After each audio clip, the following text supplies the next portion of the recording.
My fiancée demanded I gift her parents a share of my business. She gave an ultimatum to cancel the wedding, but what I did next left her speechless. I'm a 33-year-old male, and honestly, I'm proud of what I've accomplished. My tech consulting firm isn't Google or Amazon, but it's mine. I started it with no outside help, no rich relatives, no magical investments, just me, my laptop, and way too many sleepless nights. I sacrificed a lot to make it work, skipped vacations, ate ramen for dinner when I couldn't afford takeout, and kissed any kind of work-life balance goodbye. So, yeah, I'm pretty attached to what I've built. About a year ago, I met Jenna, a 29-year-old female. At first, she seemed like the perfect match. She was ambitious, confident, and had this magnetic energy that drew people in. She knew how to dress, talk, and charm a room in ways that I'll admit I could never pull off. We started dating, and things were great for a while. I thought I'd finally found someone who understood my hustle. Fast forward a year, and we were engaged. The proposal was nothing flashy, just us, a nice dinner, and a quiet moment where I asked her to marry me. She said yes, and for a while I thought I was on cloud 9. Planning the wedding wasn't exactly my thing, but Jenna took the reins like a pro. Venues, dresses, catering, she had it all under control, and I was just happy to go along with it, or at least I thought I was. One night, about 3 months before the big day, we were sitting at the kitchen table. Jenna had her laptop open, scrolling through Pinterest boards of flower arrangements or something. I was half paying attention, sipping my coffee and pretending to care about the difference between peonies and roses. Then, out of nowhere, she hit me with it. "Babe," she said in that tone that meant she wanted something, "we need to talk about my parents." I raised an eyebrow. "Okay, what about them?" She smiled, all sweet and casual. "Don't you think we should do something special to thank them for everything they've done for us?" I blinked. "Didn't we just take them on that weekend trip to Napa? And I bought your dad that expensive watch he wanted. What else are you thinking?" She set her laptop down and leaned across the table like she was about to share a brilliant idea. "I was thinking maybe you could give them a stake in your business." For a second, I thought I'd misheard her. "Wait, what?" "A small stake," she clarified, as if that made it any better, just as a gesture of gratitude. They've always wanted to be part of something successful, and this would mean so much to them. I stared at her, trying to process the sheer audacity of what she just said. "You want me to give your parents a share of my company as a gift?" "Yes," she said, smiling like this was a totally normal thing to ask. "It's a sign of trust and respect. They've done so much for me. This would show that you appreciate them too." I couldn't believe it. I actually laughed, thinking she had to be joking. "Jenna, I built this company from nothing. Your parents had no part in it. Why would I give them a share?" Her smile faltered, and she gave me this look like I was being unreasonable, because they're family. My family is going to be your family soon. This isn't just about business. It's about building connections and showing that you value them. I put down my coffee, suddenly wide awake. "Jenna, I don't think you understand how businesses work. Giving someone a stake in my company isn't a casual thing. It's not like handing out party favors. This is my livelihood." She sighed, like I was the one being difficult. "You're overthinking it. It's just a symbolic gesture. They're not going to take over or anything." I rubbed my temples, trying to stay calm. "Jenna, this isn't symbolic. It's legal. Your parents didn't help me build this company, and they didn't invest in it. Why would I hand them part of it?" Her tone shifted then, becoming sharper. "Because they're my parents, Aaron. Without them, I wouldn't even be here. Don't you think they deserve something in return?" I couldn't believe what I was hearing. They deserve respect, sure, but respect doesn't mean giving away something I've worked my ass off for. The conversation ended there for the night, at least. But as I lay in bed later staring at the ceiling, I couldn't shake the feeling that this was just the beginning of something bigger. Jenna's request wasn't just weird, it was entitled, and the fact that she thought it was reasonable was a massive red flag. Looking back, I should have seen it coming. Jenna had always been a little extravagant. She grew up in a family where money wasn't exactly tight, and she had this habit of expecting the best without questioning where it came from. I'd always thought it was harmless, but now it felt like she was treating my business, my life's work, as some kind of bargaining chip. The day after Jenna's little suggestion, I woke up hoping she'd slept it off. Maybe she'd had a momentary lapse in judgment. People say dumb things when they're caught up in emotions, right? I figured she'd realize how absurd the idea was, and we'd move on. I couldn't have been more wrong. That morning, I made us coffee like usual, and for a minute, everything felt normal. She kissed me on the cheek, thanked me for the coffee, and started scrolling on her phone while I read emails on my laptop. I actually thought maybe I overreacted. Maybe she'll let it go. But then, like clockwork, she brought it up again. "Babe," she said, putting down her phone. "I was thinking more about what we talked about last night." My stomach dropped. What we talked about last night could only mean one thing. Jenna, I started, already exhausted. We don't need to rehash this. I thought we were done with that conversation. She gave me this practiced smile, the kind she usually saved for convincing me to go to overpriced brunch spots. I just think you're not seeing the bigger picture here. This isn't about the money or control. It's about showing my parents that you value them as much as I do. I closed my laptop, realizing I wasn't getting out of this conversation. Jenna, I respect your parents. I really do. But giving them a stake in my company isn't a bigger picture. It's a legal and financial nightmare. I leaned back in my chair, trying to stay calm. Once someone owns a stake in a business, it's theirs. It doesn't matter if they're involved or not. And no offense, but your parents don't know the first thing about running a tech company. She waved her hand dismissively. They don't need to know. It's not about running anything. It's about them feeling appreciated. I stared at her, trying to figure out if she was serious. She was dead serious. The rest of the day, the conversation replayed in my head. I couldn't focus on work because I kept thinking, is this what the rest of my life is going to be like? Constant guilt trips over unreasonable demands. That night it got worse. We were sitting on the couch, watching TV. Suddenly she turned to me and said, "You know, if my parents had a stake in the company, it could really benefit you too." I hit pause on the show. "What are you talking about now?" "They're really well connected," she said, flipping her hair like she was pitching me a business deal. "My dad knows tons of people in real estate, and my mom's in a few women's entrepreneur groups. They could help bring in more clients." I rubbed my temples. "Jenna, my business doesn't need your parents' help. I've been growing it just fine without them." "But think about the potential," she said, her voice getting more excited. "With their connections, you could scale faster. This isn't just for them, it's for us, for our future." And there it was. She'd shifted tactics. The demand wasn't just about pleasing her parents anymore. Now it was about our future. "Jenna," I said slowly, "if this is about our future, then you should be supporting the business I've already built, not trying to hand pieces of it to your parents." She frowned, clearly not liking where this was going. "I am supporting you. I just think you're being short-sighted. My parents are excited about us getting married, and this would make them feel like they're part of something meaningful. It wasn't excitement, it was entitlement, plain and simple. But I didn't want to blow up at her, not yet anyway. "Look," I said, "I respect that your parents are important to you, but that's crossing a line." Her frown deepened, and for the first time I saw something in her expression that made me uneasy. She wasn't just upset, she was calculating. The next day, things took a turn I didn't see coming. Jenna had apparently decided to recruit backup. Her mom called me while I was at work. "Hi, Aaron," her mom said in this overly cheerful voice that immediately put me on edge. "I just wanted to thank you for being so thoughtful about including us in the business. Jenna mentioned your idea, and we're so touched, I nearly dropped my phone."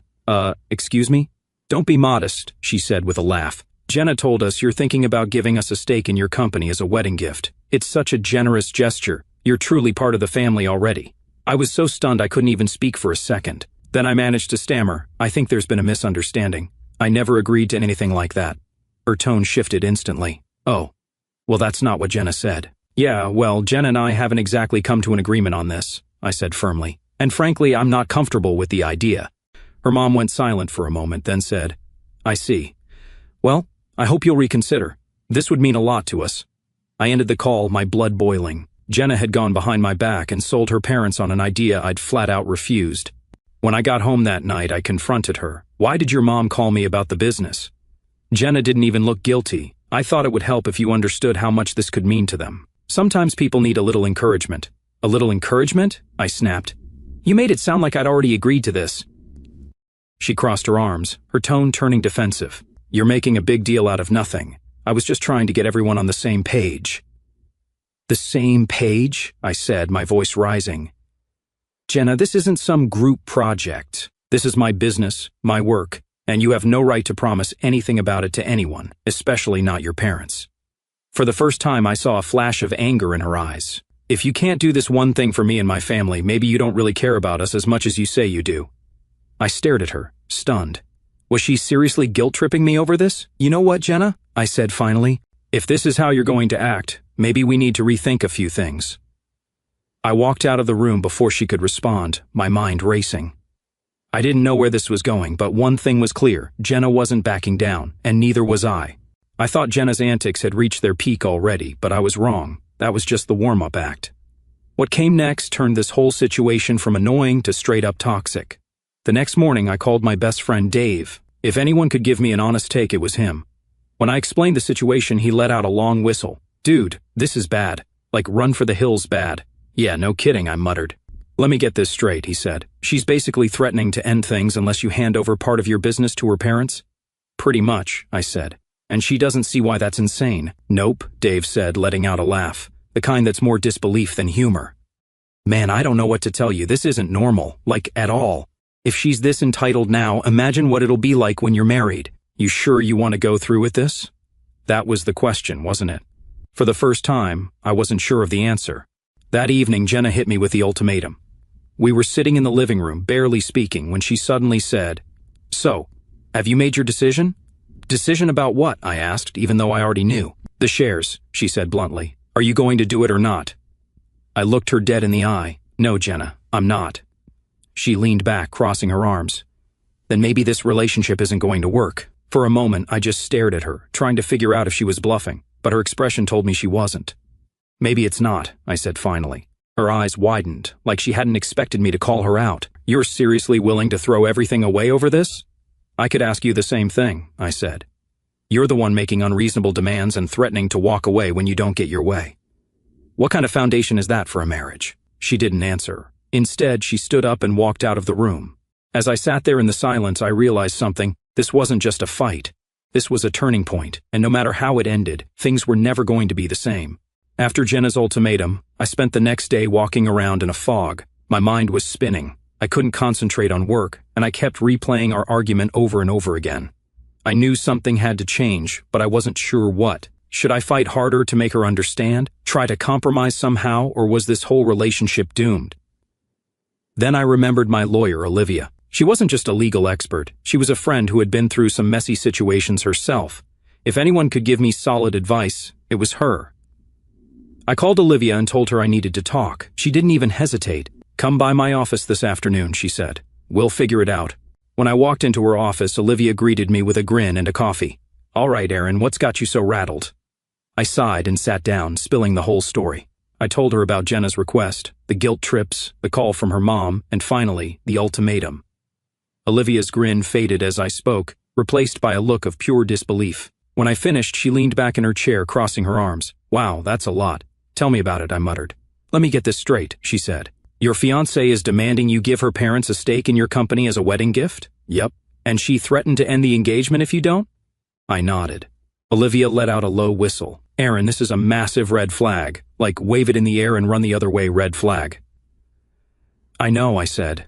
"But what am I supposed to do? I love her, but this feels like a line I can't cross." "You're absolutely right," Olivia said firmly. "You can't cross this line, not just for your sake, but for the future of your business. If you give away shares now, you're opening yourself up to a world of legal and financial complications." "Like what?" I asked, already dreading the answer. "For starters," she said, "if you transfer shares to her parents, those shares legally belong to them. If anything goes wrong, say they decide they want more involvement or they sell their stake to someone else, you lose control of that portion of your business. And if you and Jenna get married, it gets even messier. Those shares could be considered marital property, which means they'd be up for grabs in a divorce." I felt a cold knot forming in my stomach. "So you're saying this could screw me over in more ways than one?" "Exactly," Olivia said. "And let's be real here. If Jenna is making these kinds of demands now, what's to stop her from making even bigger ones down the road?" I sat there, staring at my coffee. Olivia was right. This wasn't just a one-time issue. It was a glimpse into a future I didn't want any part of. "What do I do?" I asked finally. Olivia leaned forward, her expression serious. "You need to protect yourself first. Make sure your business is legally untouchable. Update your operating agreement to specify that no shares can be transferred without your explicit consent. And if you haven't already, separate your personal finances from your business accounts. Keep everything clean and untangled." "Done," I said. "I've always kept my business finances separate." "Good," Olivia said. "Now about Jenna. You need to be crystal clear with her. No more maybe or we'll see. Tell her flat out that this isn't happening and that it's not up for discussion. If she can't accept that, well..." She trailed off, but I knew what she was implying. "Yeah," I said quietly. "I might have to end it." Olivia nodded, her expression sympathetic. "I know it's not easy, Aaron, but you need to think about what's best for you in the long run. A healthy relationship doesn't involve ultimatums and manipulation." That night, I went home feeling more resolved than I had in days. Olivia's words echoed in my head. A healthy relationship doesn't involve ultimatums. Jenna was sitting on the couch when I walked in, scrolling through her phone like nothing had happened. I set my bag down and stood in front of her. "We need to talk," I said. She looked up, her expression guarded. "About what?" "About the business, about your parents, about this whole situation." Jenna sighed dramatically, like she was already tired of the conversation. "Aaron, we've been over this. I don't know why you're making such a scene out of it." "Because it is a big deal," I said. "And I need you to understand that this isn't going to happen. I'm not giving your parents a stake in my company, and that's final." Her eyes narrowed. "So that's it? You've made up your mind, and I just have to accept it?" "Yes," I said firmly, "you do. Because this isn't about love or family or respect. This is about you and your parents trying to take something that doesn't belong to you." Jenna stood up, her face flushing with anger. "How dare you? My parents have done nothing but support us. And this is how you repay them? By being selfish and greedy?" "Selfish and greedy," I repeated, my voice rising. "Jenna, I've gone out of my way to make your parents feel included, but giving them a piece of my business? That's not inclusion, it's entitlement." She crossed her arms, glaring at me. "Fine. If you're so determined to be selfish, maybe we shouldn't be getting married." The words hung in the air like a challenge, but I didn't take the bait. Instead, I looked her in the eye and said, "That's what I've already decided." For a moment, Jenna just stared at me, stunned. She clearly hadn't expected me to stand my ground. The next morning, I called Olivia again and updated her on what had happened. "You did the right thing," she said, "but be prepared for more fallout. If Jenna's this entitled now, she's not going to back down without a fight." Olivia wasn't wrong. Over the next few days, Jenna made it her mission to convince me I was the bad guy. She accused me of being cold, unloving, and ungrateful. She even tried to get some of our mutual friends on her side, but thankfully most of them saw through her nonsense.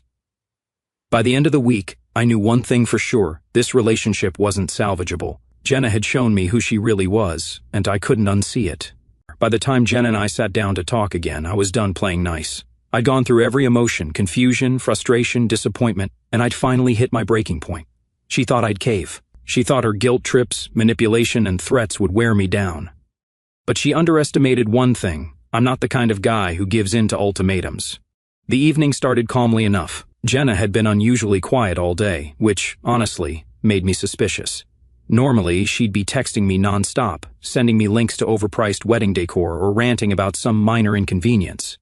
But that day, radio silence. I figured she was gearing up for round 2 of "Let's make Aaron give up his company." Sure enough, as soon as we finished dinner, she turned to me and said, "So, have you thought any more about what we talked about?" I put my fork down and looked her straight in the eye. "Jenna, I don't need to think about it anymore. I've made my decision. The answer is no. It's not happening." Jenna crossed her arms, her expression hardening. "You're acting like I asked for the entire company. It's just a small stake, a token of appreciation. You're making it into this huge, dramatic thing." "Because it is a huge, dramatic thing," I shot back. "Once I give up shares, I lose control over that part of my business. Your parents could sell their stake, meddle in decisions, or worse. And if we get married, those shares could end up tangled in a divorce settlement. This isn't just about appreciation, it's about protecting what I've worked my ass off to build." Her lips pressed into a thin line. "If you're so worried about protecting your precious business, maybe you shouldn't be getting married at all." The room went silent for a moment. We just stared at each other, the tension so thick you could cut it with a knife. "You know what, Jenna?" I said finally, my voice calm but firm. "Maybe you're right. Maybe I shouldn't be getting married to you." She glared at me, her chest rising and falling as she struggled to find something to say. Finally she hissed, "You'll regret this. My parents will think you're a greedy, ungrateful asshole, and so will everyone else." I laughed bitterly. "Go ahead and tell them. Hell, tell the whole world. I've got nothing to hide. But don't forget, I've got the receipts. Every text, every conversation, every little attempt to guilt-trip me into this. You really want to play that game?" Her face went pale, and for the first time she looked genuinely rattled. "You recorded me?" "I didn't plan to," I said, "but after that stunt with your mom calling me, I figured I needed to protect myself. So yeah, I've got evidence. And if you try to spin this story, I won't hesitate to set the record straight." She opened her mouth to argue but closed it again, clearly realizing she was backed into a corner. Without another word, she grabbed her purse and stormed out of the house. The next few days were chaotic. Jenna called me multiple times, alternating between angry rants and tearful pleas. At first, I ignored her, but eventually I picked up one of her calls, figuring I might as well hear her out. "Aaron," she said, her voice trembling. "I'm sorry. I was under a lot of pressure from my parents." They've been pushing me to make sure our marriage is secure, and I guess I let that get to me. That's not an excuse, Jenna, I said bluntly. You didn't just let your parents pressure you. You tried to pressure me. You didn't care how it made me feel, and you didn't stop to think about the consequences. I know, she said, sniffling. But I didn't mean to hurt you. I love you. I just wanted to make my family happy. If you loved me, I said, my voice steady, you wouldn't have tried to manipulate me into doing something that goes against everything I've worked for. Love isn't about making someone sacrifice their dreams to appease your parents. She started crying again, but I didn't stick around to listen. I hung up and blocked her number. In the days that followed, Jenna tried every tactic she could think of. She called my parents, my friends, even a few of my business contacts, trying to paint me as the villain. The first wave of fallout came from Jenna's parents. Unsurprisingly, they weren't happy. I'd blocked Jenna on my phone, but her parents managed to get through. The first call came from her mom, who, I swear, should have been a politician with the way she could spin things. Hi, Aaron, she started in this overly sweet tone. I just wanted to touch base and clear up any misunderstandings. I'm sure Jenna didn't mean to upset you. I didn't even try to play along. There's no misunderstanding, Mrs. Carter. Jenna tried to pressure me into giving you and your husband a stake in my business, and when I said no, she threatened to end the engagement. That's pretty clear. There was a pause, and then she said, well, maybe she just didn't explain it properly. You know how passionate she can get. She only wanted to include us because we care so much about her future. And yours. I almost laughed. Mrs. Carter, with all due respect, this isn't about passion or care. I'm not giving away something I built from the ground up, and I'm not going to let anyone bully me into it. Her tone shifted, becoming colder. Aaron, I think you're being very short-sighted. Family is about compromise. If you can't understand that, maybe Jenna was right to reconsider this relationship. Maybe she was, I said, my voice steady. Goodbye, Mrs. Carter. I hung up before she could respond and immediately blocked her number too. The second wave came from mutual friends. Jenna wasted no time spinning her version of events to anyone who would listen. According to her, I was a control freak who didn't value family and refused to share the success I supposedly owed to others. It didn't take long for some of those friends to start reaching out to me, wanting to know my side of the story. One friend, Emily, texted me, Hey Aaron, I heard some things from Jenna, and I just want to understand what's going on. Did you really call off the engagement because she wanted to involve her parents in your business? I sighed and decided to nip this in the bud. I texted back, Emily, here's the short version. Jenna demanded I give her parents a stake in my company as a wedding gift. When I refused, she threatened to end the engagement. I wasn't about to be manipulated like that, so I walked away. I have proof if you want to see it. To her credit, Emily replied quickly, Wow, that's not the version I heard. Thanks for explaining. I'm sorry you're dealing with this. That was the pattern with most people. They'd reach out after hearing Jenna's twisted narrative, but once I shared my side, and sometimes a screenshot or two, they realized the truth. A few people stayed neutral, which was fine with me, but most were supportive. And Jenna? She was losing allies fast. The third wave was Jenna herself. After her attempts to rally support fell flat, she shifted tactics. Suddenly, I was getting emails and voicemails full of apologies and sob stories. Aaron, I'm so sorry, one voicemail began, her voice trembling like she was on the verge of tears. I let my parents get into my head, and I pushed you too far. Please, can we just talk? I love you, and I don't want to lose you. I deleted the voicemail without replying. Love? Was that what she called, trying to manipulate me into giving away a piece of my company? If this was love, I wanted no part of it. Another email came a few days later, this one more desperate. Aaron, please. I made a mistake. I was under so much pressure, and I wasn't thinking straight. Can't we work?